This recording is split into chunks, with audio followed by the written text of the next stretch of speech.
Well, it's daybreak on Arise News, and it's time for the press preview. A first look at what's on the front pages of the papers. We'll start with our sister publication, This Day newspaper, that has on its first page, it says, Kyari, Tinubu has directed palliatives be put in place to cushion effect of subsidy removal. He had some riders, insists petrol prices not fixed, will continue to be determined by market forces.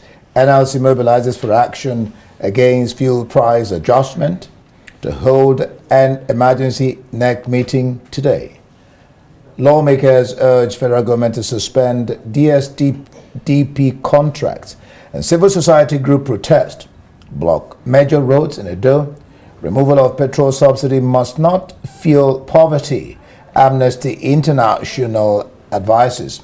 Don't be distracted by antics of labor leaders, all marketers. Northern Group tells the federal government. And just above that, about being increased president, VP says inauguration fulfillment of destiny. Wants focus on youth development. Articles witnesses why we signed disputed results sheets. And then on the top mast, well, before then, just below the This Day logo, no more sit at home in Enugu, the governor declares. Then on the top mast, Tinubu said to reject security, says agencies working across purposes won't be tolerated. Well, the Punch newspaper is leading with that photograph of the president flanked by the heads of security and intelligence agencies after their very first meeting with him yesterday. And oil theft, insecurity, president, other service chiefs. However, the paper is leading with a story on oil. It says Dangote, Port Harcourt refineries, others won't change fuel price. That's according to NNPC Limited. Refineries production input costs will raise price to current level, says Kyari. And NPCL says 1.8 billion liters petrol available. Queues won't exceed Saturday, that is tomorrow. Say hallelujah to that. Reps demand relief. Palliatives for Nigerians want oil swap deal suspended. And above the masthead this morning, Naira trades 461 to the dollar at investors' windows. CBN denies devaluation. USSD telcos issue banks disconnection notice, and EFCC, Nigeria's anti-graft agency, grills Fayemi, former governor of Ekiti State, over alleged 4 billion naira money laundering. That's the front page of the Punch. The Guardian. 11 years after occupying Nigeria, Tinubu goes or toes painful path to economic rebirth. Then just below, of course, that was the protest then. Petrol subsidy removal. NLC debunks strike action, unveils position today. After consultations, Tinubu meets Lawan Bajabiamila over National Assembly leadership, and just below that, Enugu court remands 52 pro-Biafra agitators in prison. Tinubu meets intelligence security chiefs, gives mandate to tackle insecurity. Nigeria's business conditions, confidence in economy level hit 5-month high. That's the Guardian. Okay, and to the Daily Sun now, leading with the talk the president had with his service chiefs. The Daily Sun is reporting it as talking tough, directs them to provide adequate security measures, says working at cross purposes will no longer be condoned. And right above the nameplate this morning, Mba outlaws Monday sit at home in Enugu. Governor to dialogue with stakeholders, pleads with Tinubu to release IPOB leader Kanu. OBLP tender results different from INEX for Rivers, Benue, 4 other states. Challenges Tinubu's victory in 18 states. You are wasting time of court. Tribunal berates petitioner over alleged unpreparedness. And the black strip right there, IGP, that's the Inspector General of Police, approves promotion of 31,465 personnel. This and many more on the front page of the Daily Sun. All right, let's go to international newspapers. I-paper, Cabinet Office versus COVID inquiry, legal clash over secret WhatsApp messages. Well, a number of Friday's papers lead with the news of government taking its own COVID inquiry to judicial review after refusing to hand over a cache of messages sent between former Prime Minister Boris Johnson and 40 others during the pandemic. Let's look at what The Guardian is saying. Yeah, well, The Guardian says ministers launch court bid to defy COVID inquiry. All right, let's bring in Emmanuel this Friday. Emmanuel, glad to have you join us on this Friday. Daybreak like this. All right, some interesting stories on the front page of this day newspaper, starting with Kyari saying that Tinubu has directed palliatives to put in place to cushion effect of subsidy removal. I was with him yesterday, and he was saying that to the press at the headquarters of the APC. That's one story. Then at the top mast, Tinubu set to reject security, says agencies working at cross purposes won't be tolerated. Of course, this has to do with the spat between EFCC and the DSS. That's one of the stories. Then, of course, you have no more sit at home in Enugu, but the governor declared that. You want to look at any of those stories, all of them put together. Emmanuel. I think everyone is keyed into the story of this fuel scarcity, the removal of subsidy. That's the only thing everyone is talking about, whether it's in little circles, at dinner tables, everywhere across the country, up and down the country. Everyone is talking about this, the effect, the impacts, what it means to everyone. In the middle of all of that chaos is Kyari now saying that they are palliative. It's not a new word, palliative, Indy. It's something that's been here with us. So we've talked of palliative again and again and again. Those efforts made to cushion the effect of rising costs. But again, I think what is lacking now for most people is clarity and details. People want to know for sure what exactly those palliatives are, how they are going to cushion the effect. Is it going to translate into maybe spending less on transport, for instance? Will there be provision for, price control mechanism? What exactly are the palliatives? Will these monies be getting straight to people? The whole idea of course, taking out the subsidy, all the experts are agreed, is that there will be more money to spend on, on the overheads of running our country. That's the idea. We're going to save monies that we've been paid for paying marketers who are actually not even who are the only probably sole beneficiaries of.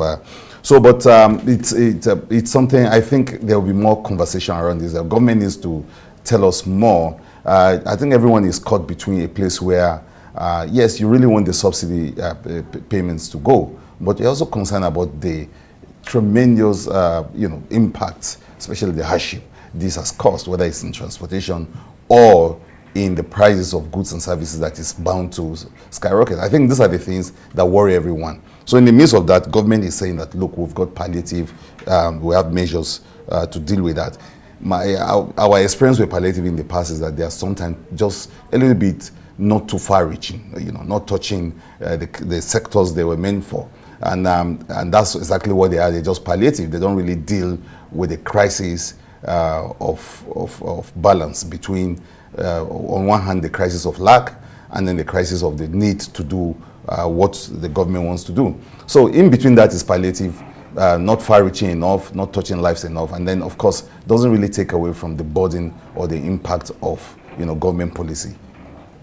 Yes, Emmanuel, there was also the story about security, but let's take the front page of Guardian, because the Guardian goes down memory lane, reminding of what happened 11 years ago. The paper is also reporting that the NLC is debunking any plans for strike action. They have to unveil their position today. But the president yesterday, for the first time, met with his security chiefs and heads of intelligence agencies. He's given them a mandate to tackle insecurity, Emmanuel. Well, that's why, it's almost like deja vu. These pictures of the president and his security men, it's always a very grand kind of picture you see all the time. And then you hear those, one of the papers saying the president is talking tough. The Sun. The Sun is saying he's talking tough. We've not been short of tough talks in this country. I think what we are short of is tough actions. And that's what's going to make the difference. Beyond the talk, beyond the marching orders, beyond all of that, we need to see what will happen. But maybe it will change here. During Buhari, he was the commander-in-chief, the military, the big military man that was in charge, that everyone thought he knows everything about security. But here is, Tinubu has been a businessman all his life, a politician, also going to play that role now of being commander-in-chief. Still, I think you mentioned the Guardian. Yes, still on Tinubu and his personality. A lot of people are making a kind of connection to what is clearly a flip-flop from the past, where Tinubu has actually opposed, what he's essentially doing right now. So the hypocrisy is striking. I think that's what the Guardian newspaper is trying to bring out. That there was a time Tinubu said that this is not necessary, and at the time he was concerned about the suffering and the impact this is going to bring. But here he is. The first thing he said on day one was that he's going to take out the subsidy. Even for him as a person, I'm sure it's a trying moment, balancing what he has said in the past 11 years ago. And Guardian was very was very clear about it, even pointing to how long he said those things. And now today, he had to actually eat back those words and actually do what they think is needful. I think by and large, everyone seems to be in agreement that yes, those subsidies should go beyond what looks like the hypocrisy of it now at this one. But what I think a lot of people are concerned about is that there doesn't seem to be some kind of consistency in leadership in this country. The same people who say subsidy was the removal of subsidy was bad at one time are the people trying to implement it now. People are bound to be reminded that these people were opposed to this one time and now they want it back. I think that is what the Guardian newspaper is looking at.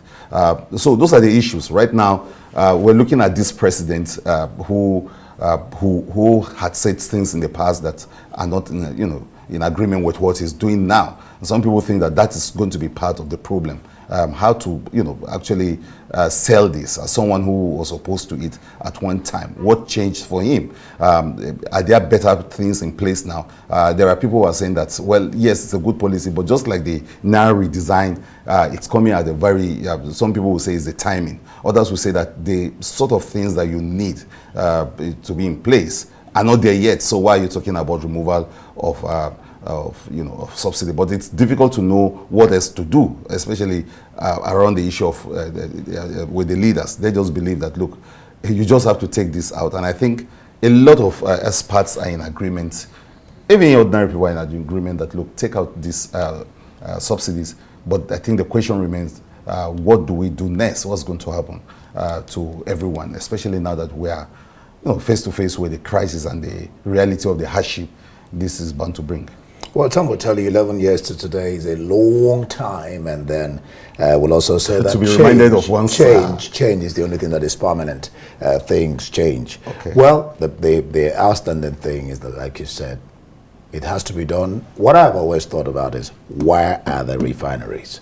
Even though the Kyari says by this year, one will be working. By next year, another one will come on board, and by 2025, another one will come on board. We hope that happens. But let's go to the courts in the Daily Sun.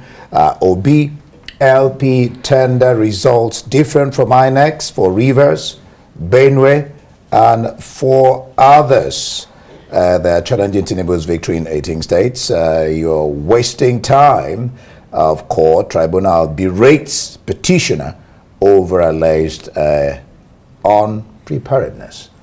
Yeah, in the story you were saying something about the refinery. So when the Punch is reporting that the head of NNPC is saying that, look, even if the Dangote or PA, if all the refineries were working today, it won't change the price. So it doesn't seem to be as if, that's almost like telling you that nothing will change. I think these prices have come to stay. NNPC is defending it's 500 and plus naira per liter price, and he's saying that, look, whether we have this Dangote, I think when the Dangote refinery came on board, a lot of people were hopeful that maybe, just maybe, we're going to have the product on one hand, and of course at the kind of prices that we can afford. But now Kyari is saying that this won't change anything. The refinery is working at full capacity, will not change anything. I think probably what will change is that we're going to have the availability of the product. But as for pricings, like Nigerians, we have to actually just come to. It's difficult to even come to tax,